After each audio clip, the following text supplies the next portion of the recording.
Hello, viewers. Welcome to another edition of Football Discussion Daily. I'm your host, CGO. This video is being recorded and it will be released on Sunday, 7th of June. Please endeavor to subscribe to our YouTube channel and also follow us on our social media platforms like Facebook, TikTok, Instagram, and other platforms. Today, what is happened in the world of football? There were lots of friendly games that were played today in preparation of the World Cup. We have teams like Belgium involved in friendlies today. Today, Belgium defeated Tunisia 5 goals to nothing in the friendly game they played today. Uh, Kevin De Bruyne uh, was on the scoring sheet. We had the likes of Leandro Trossard scoring in that game. So it was a game that ended 5-0 in favor of Belgium. Though one of the Tunisian players called Gabi got 2 yellow cards, which resulted in a red card. That was when Belgium were leading 2-0 when he got the second yellow card. And then that made things worse for Tunisia. Tunisia also meant to play at the World Cup. So it's a very terrible result for Tunisia in the friendly they played against Belgium. We also have other games. Portugal defeated Chile 2 goals to 1 in the friendly game. There was an incident that happened between Rafael Leao and one of the Chilean players called Roman. It was a very terrible one. They got into a very terrible altercation, which made the referee to send both of them out. I don't think the action by both players should be encouraged. That is not what football really promotes. So it ended 2 goals to 1 in favor of Portugal. We also have other games. USA lost to Germany. It ended USA 1, Germany 2. But one important thing that happened in that game was the goal that USA scored. It was a very brilliant goal from Antoine Robinson. Very beautiful goal. A well taken shot from outside the box, and it went straight into the net. But it ended 2 goals to 1 in favor of Germany. Kyle Havertz got the first goal for Germany in the second minute, and then the winner was by Sane, who got the winner for the German team. So a good one for Julian Nagelsmann's team as they prepare ahead for the World Cup, which is starting on June 11. That is next coming Thursday. So we also have other results. Switzerland and Australia played a 1-1 draw. England defeated New Zealand. That goal was scored by Harry Kane. And then we have Bolivia losing scandalously to Scotland. Scotland got 4 goals in that game. The likes of McTominay was one of the scorers in that game. And then Brazil defeated Egypt 2 goals to 1. That was also an interesting game. Bruno Guimaraes was on the score sheet, and then we have the Hendrick scoring the winner for Brazil in that game.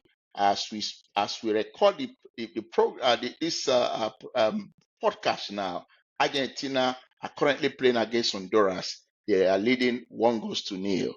They got the goal through Lautaro Martinez via a penalty. So now we'll be doing the countdown to the World Cup. And today we are looking at Group I.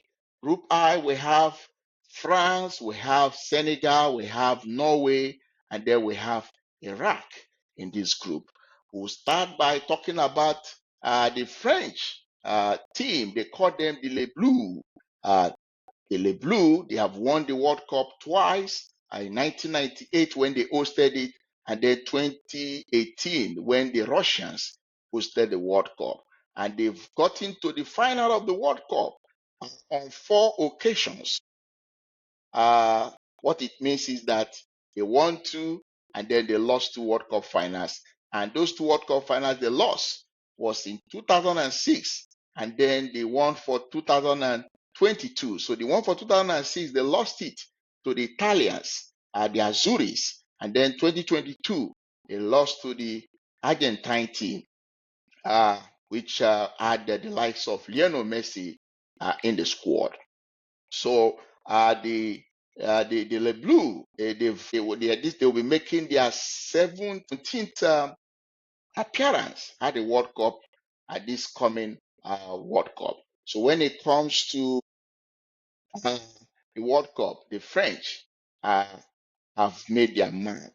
The issue is that now they have lots of players. I don't know how the coach is going to really manage this squad because they have a very large squad depth. Didier Deschamps has a lot to worry. He has been in charge of this team. I think he led them to the 2018 World Cup where they won a trophy and also got them to the final in 2022. So he is still in charge, but it seems this might be his last World Cup as the manager of the French Les Bleus. There are speculations that Zinedine Zidane would most likely be the next head coach of the French national team. When you look at the French team, they have lots of players, the likes of Kylian Mbappe. Kylian Mbappe, who is the captain of the team, part of this squad. We all saw what he did at Real Madrid. He has been in very good form when it comes to scoring goals. And currently, he is the French all-time goal scorer. So that tells you how good Kylian Mbappe is when it comes to scoring goals. And then we have the current Ballon d'Or winner, Ousmane Dembele, is part of this squad. And we must not forget, he was part of the Paris Saint-Germain team that won the Champions League back to back. So that tells you how good this guy is. And not just being part of the Paris Saint-Germain squad, he is one of the key players of the Paris Saint-Germain squad. So he has a lot to prove at this World Cup because I feel if he does very well at this World Cup, that means he stands another big chance of winning the Ballon d'Or again. And then you won't forget the outstanding Michael Olise, the guy who plays so well from the right side of the flank. That guy currently, there are rumors that Real Madrid might come and sign this guy for a whopping amount of transfer fee. So Michael Olise did so well at Bayern Munich in the just concluded season, and we'll be looking forward to see him shine again at this World Cup. And then you talk about the defense. You have players like William Saliba in the defense, and then they have a very good goalkeeper in Mark Magnan, who has also been doing well. When you look at their midfield, the likes of Chouameni, the likes of Zaire Emery, you talk about N'Golo Kante, and from all indication, they are one of the favorites to win this World Cup.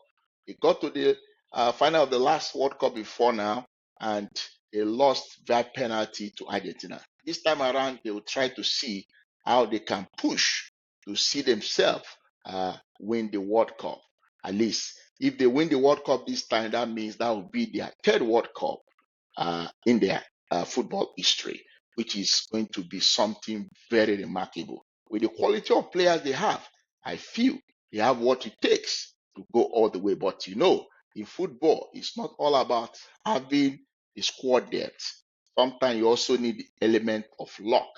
Apart from working hard, playing cohesively as a team, you need some element of luck as well for you to win the World Cup. So we look forward to see what the French Le Bleu will be doing at this coming World Cup.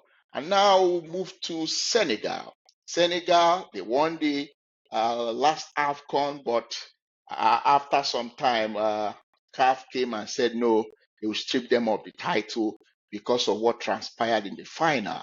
But the Teranga Lions are making their World Cup appearance again. This will be their fourth um, World Cup, which is something that is quite good for them. There has been a lot of progress when it comes to football in Senegal. Senegal, I remember when they made their debut at the World Cup in 2002, they shocked the world when they defeated France, who were the defending champion coming to that competition. I remember this, they defeated France 1-0, and they were able to get to the quarterfinals of the World Cup in that year. But after that, when they came in 2018, um, the Senegalese were knocked out in the group stage. A lot of people expected them to at least to get to the round of 16 in 2018, but that never happened. They were knocked out. And then 2022 World Cup, which was hosted by Qatar, they got to the round of, and then they were knocked out. This time around, with the quality of players they have, I want to believe at least they should be able to get to they should be able to scale through the group stage, possibly scale through the round of 32 and maybe the round of 16. Nobody knows what will happen. But this Senegal team has lots of quality players. The likes of Sadio Mane, who plays for El Nassr, the likes of Nicolas Jackson, Ismail Sarr. You talk about Ilman Ndiaye. These are quality players. The likes of Idrissa Gana Gueye. You talk about players like Papa Gueye, who plays for Villarreal. You talk about Papa Matassa, who plays for Tottenham. They have very good players. And then when you go to the defense, you talk about Khalidou Koulibaly. This is a very good defender, and he is the captain of the team. So, and then they have a good goalkeeper in Edouard Mendy. So they have lots of good players, and then they have a very young player who plays for Paris Saint-Germain.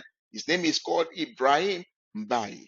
That is a very exciting player that will most likely do well at this World Cup. So the Senegalese team, I think they have what it takes to go past the group stage at this competition. So we'll be moving to the next thing, which is Norway. Norway will be making their fourth appearance at the World Cup. Their first appearance was in 1938, and then after many years, they came back in 1994 at the 1994 World Cup, which was hosted by United States.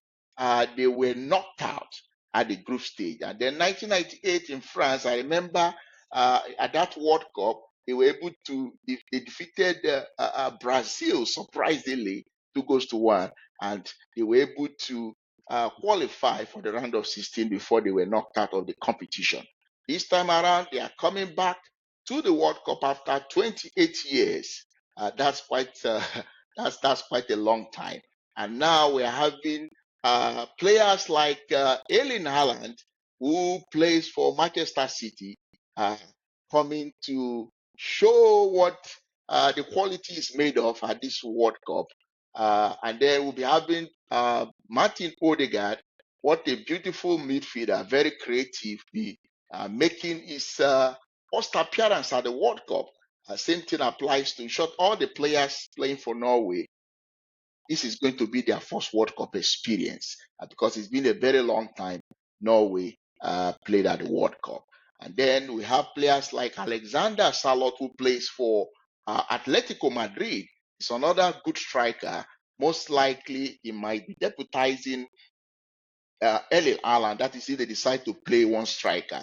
And then if they want to play two strikers, then it means Alexander Salot will be a very good, will combine with Erling Haaland up front. And then they have a player called Antonio Nusa, who plays for RB Leipzig. He's a very good dribbler. Hopefully, he will be able to show us his quality at this FIFA World Cup.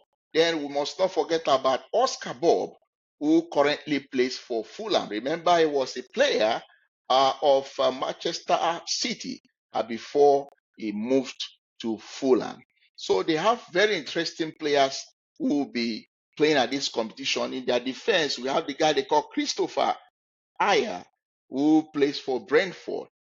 We all know how good that guy is, especially when he plays whenever he's playing for Brentford. And then we have Sanderberg, who is a midfielder who plays for Fulham. So they have quite interesting players, good players who can hold their own. So the Norwegian team have the quality to compete, at least go past at the group stage. So it's going to be very, very tough playing teams like France, Senegal, those teams that they will really have to battle with. That's not going to be easy for them. But Norway, they have good players, and I think they can compete. But my concern is I don't know if they were able to stand the firepower of the French Le Bleu at this World Cup. So we wait and see what happens, because the World Cup surprises do happen, and they might surprise us at this World Cup. Nobody knows. That's a very, very big possibility. Now we move on to Iraq. Iraq, they call them the Lions of Mesopotamia. Yes, they have qualified for their second World Cup. Their first World Cup was in 1986, which was hosted by Mexico. Coincidentally, Mexico is one of the co-hosts of the 2026 World Cup. So Iraq making another appearance at this World Cup. Their first World Cup appearance in 1986. They lost all three games, though they lost narrowly, because the three teams they played against, they played against Paraguay, which they lost 1-0 to. They played against Belgium in their second game. They lost 2-1, despite playing with 10 men in that game. And then they were able to score their first goal at the World Cup in that game. And then in their third game, which was against the host nation Mexico, they still lost narrowly. So they didn't have, despite coming to the World Cup for the first time, it wasn't that disastrous for them, even though they lost all three games, but they really competed very well. So this time around, we are looking forward to see what the Iraqi team will be doing.